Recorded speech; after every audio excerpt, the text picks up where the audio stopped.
Danas smo kupili ovu Villager ručnu prskalicu Lila 12 za prskanje šljiva krećom.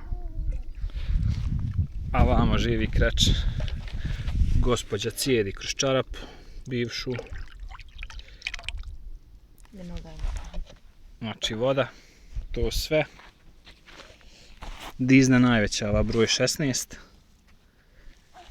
S tim što smo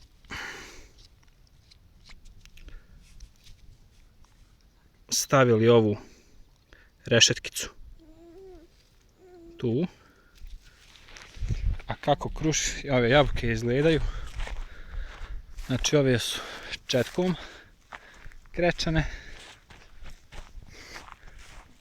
a ove su krečene ovim sprskanjem. Znači ne ide loše, s tim što je ova od 12 litara pa je možda malo pa se brzo potroši.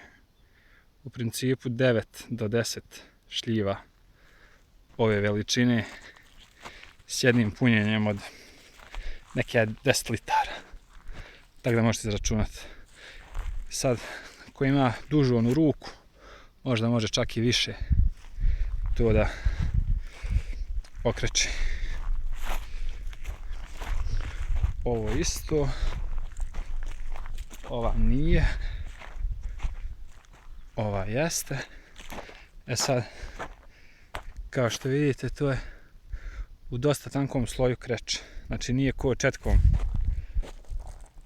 Negdje se i preskoči, ali može više ovako. Sutra ću snimiti isto kad se sve dodatno osuši, pa ću vam pokazati.